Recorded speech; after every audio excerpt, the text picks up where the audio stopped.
अकेला सूर्य सारे ब्रह्मांड की मशाल थामे खड़ा है। सनातन संस्कृति में जिसे भगवान कहा गया, भूमि, गगन, वायु, अग्नि, नीर, ये पंच महाभूत कैसे काम करते हैं, आइए इसकी यात्रा करते हैं।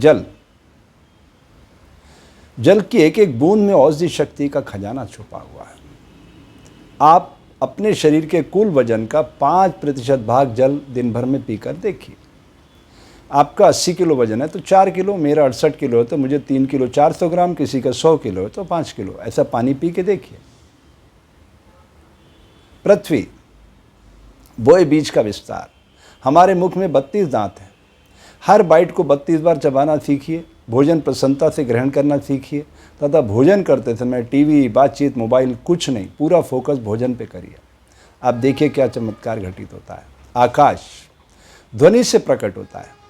मानव शरीर में 10 द्वार हैं और 10 राग बनाए भारतीय ऋषियों ने। जैसे सुबह राग भैरव, सूर्य का प्रकट होना। कैसे सूर्य भगवान जब प्रकट होते हैं और सेफ्रॉन कलर डाल के एंटीऑक्सीडेंट वायुमंडल में स्प्रे करते हैं, ये जानना हो तो राग भैरव से जुड़िए।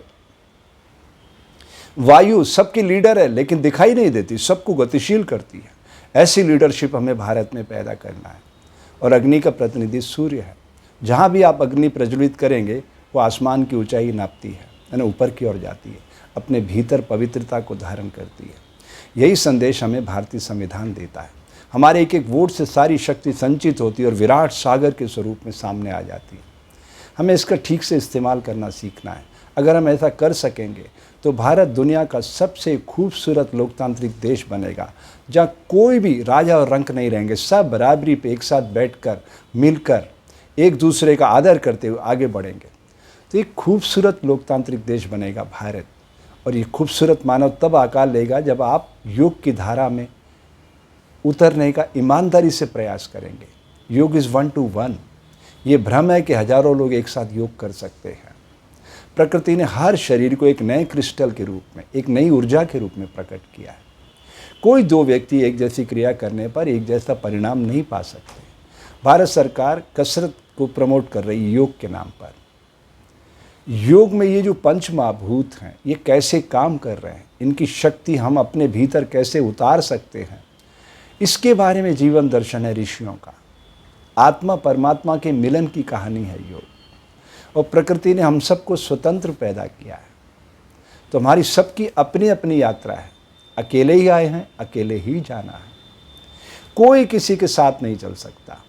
हमें अपनी यात्रा को सुगम बनाना है और मानवता के उच्चतम शिखर पर जाकर इस धरती पर हंसते खेलते मानव को आकार देना है। यही सनातन संस्कृति का अंतिम लक्ष्य है। तभी हमारे यहाँ गोत्र देवता, कुल देवता, ग्राम देवता, क्षेत्र देवता, प्रांत देवता, वसुदेव कुटुंबकम, ये सब चीज़ें बताई गई है। प्रकृति के कण कण की हम पूजा करना सीखें, उससे प्यार करना सीखें। लेकिन अभी हो उलट रहा है। सारी नदियां हमने गंदे नालों में तब्दील कर दी। उस पानी के अंदर न केमिकल ऑक्सीजन है, न बायोलॉजिकल ऑक्सीजन है। अब ये दोनों प्रकट होते हैं, पूरा सिद्धांत है प्रकृति का। जल की एक एक बूंद औषधि शक्ति का खजाना बन के प्रकट होती है। जब वो बादलों से गिरती है, वनस्पतियों से संघात करती है, मिट्टी से, पत्थर से, चट्टानों से, उसके अंदर केमिकल ऑक्सीजन बनता है। फिर उस बहने वाले जल में जली जीव रहते हैं, उससे बायोलॉजिकल ऑक्सीजन बनता है। और ये हमारे शरीर की आवश्यकता है। तो प्रकृति ऐसे ही तालमेल बनाती, जैसे हम कार्बन डाइऑक्साइड पेड़ों को देते हैं, पेड़ हमें बदले में ऑक्सीजन देते हैं। तो एक दूसरे के पूरक हो जाना ही योग है। और भारतीय संविधान यही हमें सिखाता है। 299 महापुरुषों ने बहुत मेहनत करके इसको तैयार किया है। हमारे एक एक वोट से ये विशाल सागर बन जाता है।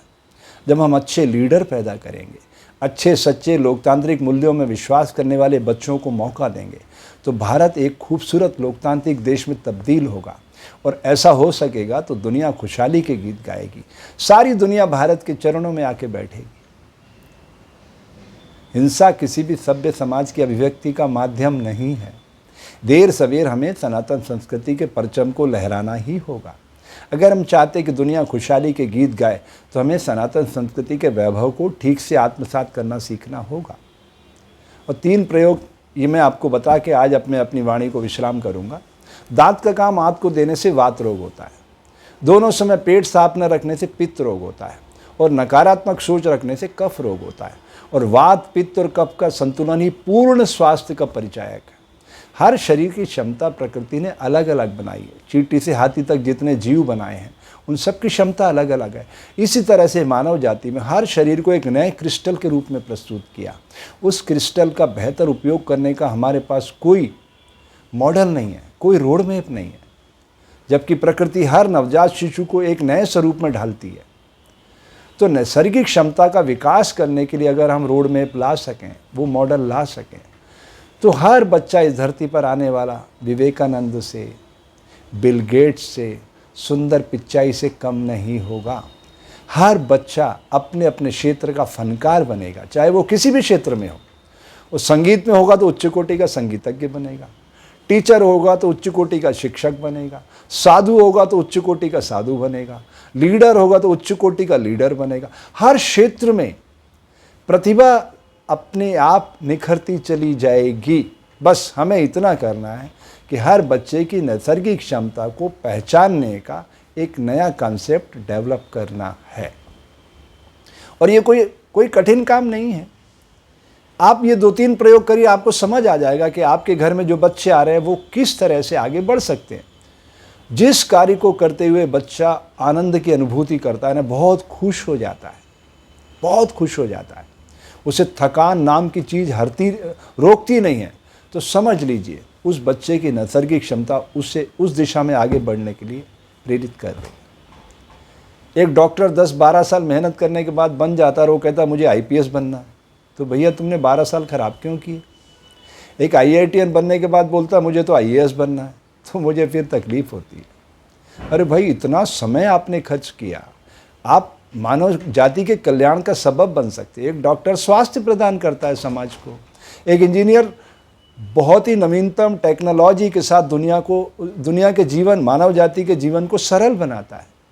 तो उस दिशा में हमें आगे बढ़ना चाहिए। ठीक है, तो मेरी ये परिकल्पना है कि इस धरती पर एक हंसता खेलता मानव आकार ले, उसी दिशा में मैं काम कर रहा हूँ। और ये भारत का पहला वर्चुअल पॉलिटिकल ट्रेनिंग स्कूल है। इसके आप सहभागी बनिए। मैं आपको बहुत सारी जानकारियाँ दूंगा। सागर है जानकारियों का ये संसार, और जो मानव जाति के बीच रहते हुए मैंने सीखा वो मैं आप तक पहुंचाना चाहता हूं। जो अच्छा लगे उसे स्वीकार करिएगा, जो अच्छा ना लगे, बुरा लगे, उसे डिलीट कर देना। सारा पावर तो आपके हाथ में है। ठीक है, धन्यवाद। जय हिंद, जय भारत।